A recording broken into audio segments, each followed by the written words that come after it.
Hey everybody, it's Chuck Esposito here with Jason McCormick. We're at the Red Rock Racing Sportsbook for our weekly segment of Bookends. Wasn't a great weekend on our side of the counter, but it was a great weekend for the guests. There's still long lines, cashing tickets. The dogs didn't get there this week as much, guys, but there was a lot of big games this weekend. Guests did really well with the Steelers, the Bears, the Chiefs, the Panthers, the Patriots. The list can go on and on. Great action on the Saints-Rams game. The Chargers were another one. The Texans. So a lot of games went the guest way this weekend. As I said, long lines cashing, but overall great crowds with Breeders' Cup weekend and some big college and pro football games. Jason's going to talk about some of the upcoming college football games and what happened this past weekend. Yeah, another great week actually for the bettors in college football as well.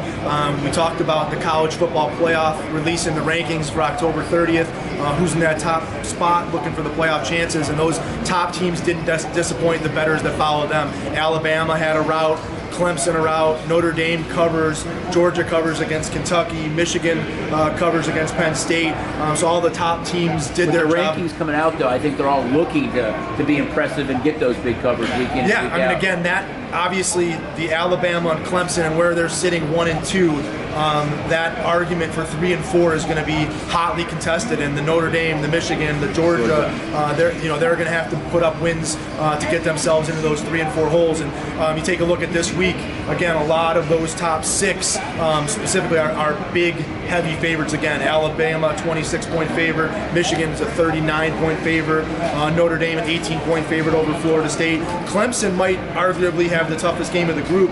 They're a 17, 18-point favorite, but at Boston College, a team on that side of the ACC that could knock them off in the ACC. So again, I think a great week in college football.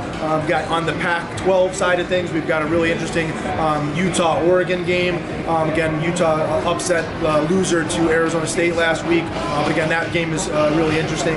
USC versus Cal, a good interesting game there on the college side. And again, I think that it's very, very important to look when you're handicapping games this week.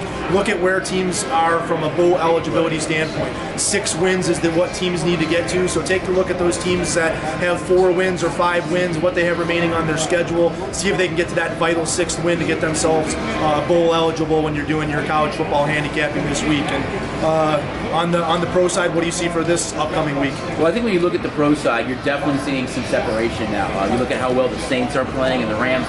Saints are actually the #1 seed now in the NFC. Think about that Rams team that was 8-0 and so dominant, and even that AFC-NFC prop that we had up was kind of based on Rams-Patriots. Now you have to think it's more based on Saints-Patriots. If everything stayed the same, that NFC Championship game would go through the Superdome. I think there's a couple of big games this weekend as well. If you look at the Thursday night game, we have a great Thursday night game between the Carolina Panthers and Pittsburgh Steelers.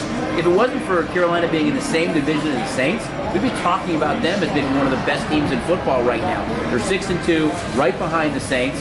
Pittsburgh has kind of taken over that AFC North right now. The Ravens have really struggled since he's got some injuries. I think that's a great game on Thursday Night Football where you've got Pittsburgh a 4-point favorite.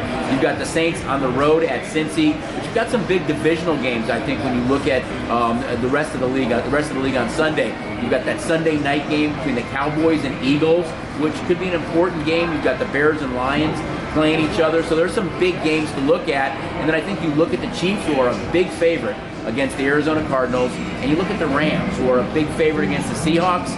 Are they looking past that next week's big Monday night showdown in Mexico City where these two teams square off? You might not be able to make the total big enough based on what we saw with Rams Saints yesterday, but I think it's a great card.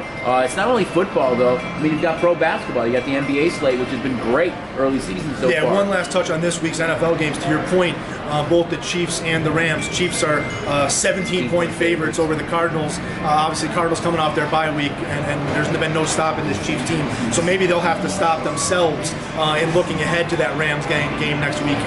And the Rams, 10-point favorites over Seattle. Again, classic look-ahead spots, but really, you look at that afternoon slate in the NFL where you're going to have the Rams a 10-point favorite, the Chargers a 10-point favorite, the Packers a 10-point favorite. So again, I think we're going to need the dogs to kind of reinvent themselves again early on Sunday, so we're not waving that white flag, I should say. Yeah. But yeah, there's some big favorites in the afternoon games this weekend. So again, the public's going to be loaded up and a lot of money flowing in on those games. But from an NBA standpoint, again, a great start to the season. I've kind of been out of my mind watching these NBA games and watching the scoring in these NBA games. I actually had to go look and say, man, how many points are we going over the average points per game? And we're 10 points higher than the average per game last year, when it was 106 a team to up to 111.7 a team so far through the infancy of the season. So lots of points being scored. I think the Western Conference, obviously we know the dominance there of the Warriors and the Rockets and all the other stuff going on in the Western Conference, but with LeBron James leading the Cavs, the question was who's going to take over in kind of the Eastern Conference. And we fully expected Boston and Toronto to be there, both of those teams sitting at the top of the conference right now, but the big surprise has been the Milwaukee Bucks.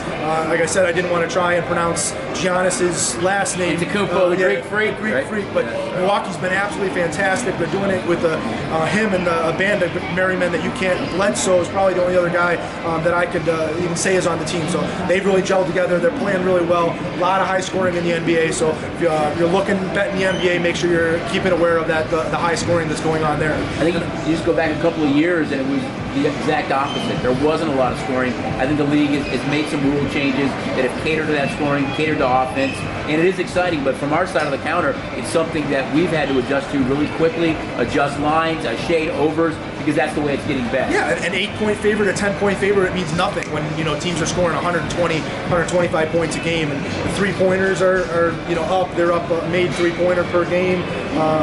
Just everything's up in the NBA. It makes it a fun game to watch. It does. Tough game to book. Right. I think and some of the big swings where you've got favorites that are down early. The in-play. If you haven't signed up for the STN mobile app, the in-play is a big piece of it now because you can really kind of get off a game or enhance your position on the game based on what the in-play line is. NHL too. It's been an exciting early NHL season. I think you look at the Western Conference, how good Nashville is, but not only that, but think about the Pacific Division what the Knights are in. You look at two teams that most people didn't think would be on top, and that's Calgary and Vancouver, who have played so well. The Knights are 6-7. Not that exciting start that they got off to last year.